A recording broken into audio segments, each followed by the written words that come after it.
Hey Mary, how are you? I am good. How are you doing? Good. I am so excited that you are our first community spotlight person for Graham Real Estate. Like I said before, when I asked you about doing this little interview, we just really wanted to put a spotlight on positive things that are happening because this year has been pretty crazy. And I feel like, it's easy to get caught up in negativity with watching the news and everything. So I thought, why don't we do some short little interviews with people who are doing amazing things in the community to really highlight the positive things that are going on in the Bahamas. So, if you want to give yourself a little introduction so everyone knows who you are, and then, we can go over a couple little questions that I had for you. Sounds like a plan. Hi, everyone. My name is Mayuri Deka. I am a professor and the chair of English Studies at the University of the Bahamas. I am originally from India, but I've been in the Bahamas about, say, a good 11 some years. So I've been there a while and I love it there. And right from the beginning, in some way or the other, I have been involved in the community and we see students every day. So it has been a part of my life ever since I've been there. Awesome. So, and you're in India right now, right? Just to clarify for everyone. Yes, I am. Yes, I Okay. am. Just got out of self-isolation. Yes. Just so yeah, it's pretty crazy, and thank you so much, the time change and everything. And I know your work schedule is going to be nuts with the hours, but so you'll probably be in India for just until school opens back up live. Right. Till face to face, or I have to be in for other work.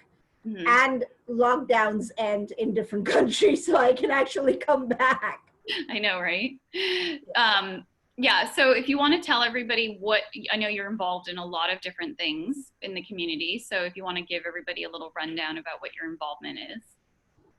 Right. Yeah, I am involved in quite a few different organizations, but the primary one is in Rotary.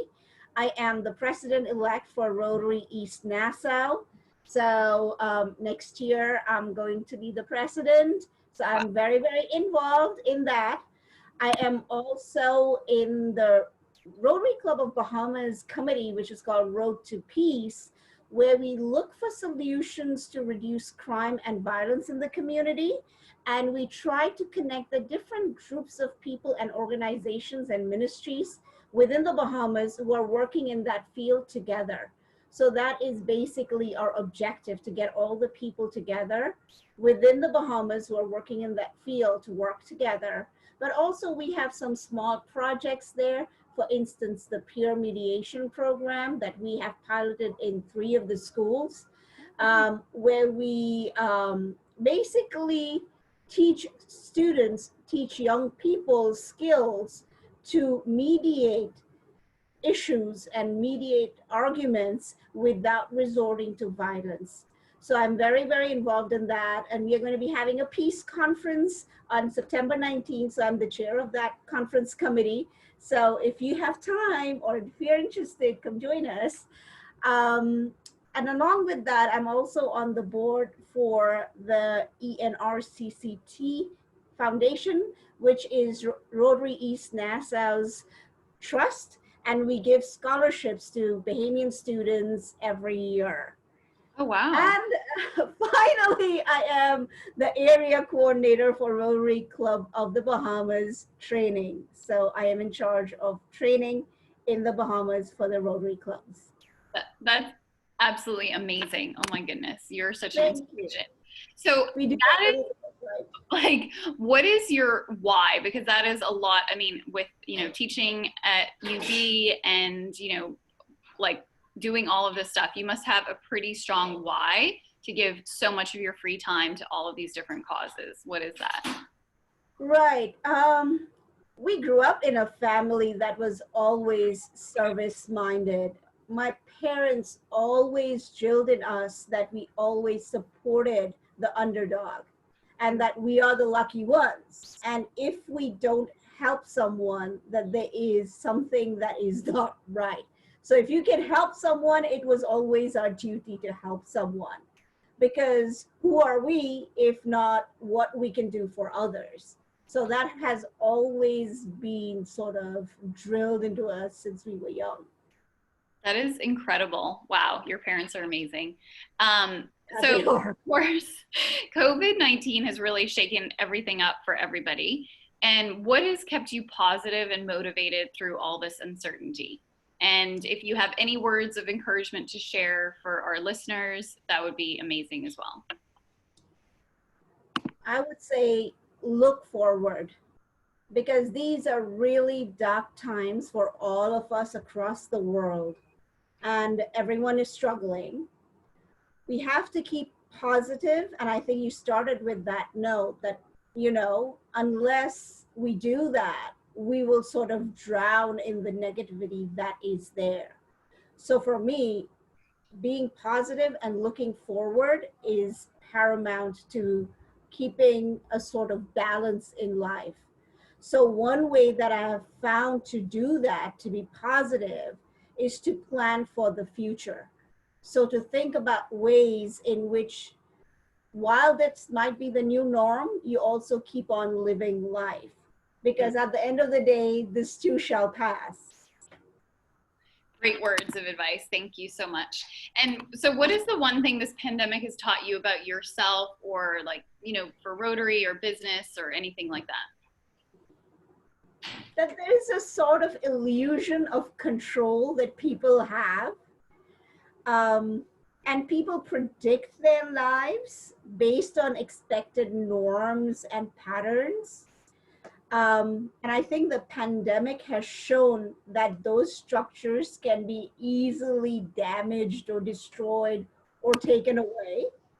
But that is not necessarily a bad thing, because I think it allows you, and it could give you and give us an opportunity to actually be innovative and to create and to become something new, and maybe that is going to be something better. Mm-hmm. That is really cool. I love that. Yeah, let's see what we can make better out of this. So I guess if you had a magic wand and there was something you can do for the Bahamas, what would it be if you could wave that magic wand? No pandemic. No lockdowns for anyone. But if I was being very pragmatic and realistic, I would say for the Bahamas, I would say it would be a wish that the Bahamas was self-sufficient. Mm. That there is a diversified economy and people can support themselves in the manner that they deserve. And they are not struggling to live life the best they can. Yeah, absolutely. I think that's a really, really good point. You think of countries that are like self-sufficient with like growing and producing and everything. That is such a good point. And maybe the pandemic will inspire more of that here in agriculture and self-sufficiency. So I think it has. yeah, yeah. I mean, look at the people, like I know a lot of people have even been doing like backyard farms and gardens and all that. So I think that's very cool. So I wanted to see like who else, like as a sort of pass it forward, is there anyone else you wanted to shout out? Who else stands out to you for their work in the community here? I think one of the persons that does really stand out to me as involved in the community and who goes beyond themselves and believes in service above self is Mike Russell, who is the chair of the Road to Peace Committee. He is involved in many, many other organizations across the Bahamas, and he works tirelessly for the people and the community. And he's one of those people that if he sees that someone needs something, he will try to get it done and help them no matter where he is or what time of the day it is. Wow. So he is one of those people, I think, who are really invested in the people of the country. Oh, that's so awesome. That's really good to hear. And maybe I can see if he has any time and we could do a little interview with him. So, I just think that would be awesome. yeah. Oh, well, thank you so much for your time. And, it was so nice to coordinate with the time difference in India. And it's so good to see you. So we will talk soon and have an awesome evening. Well, thank you for having me.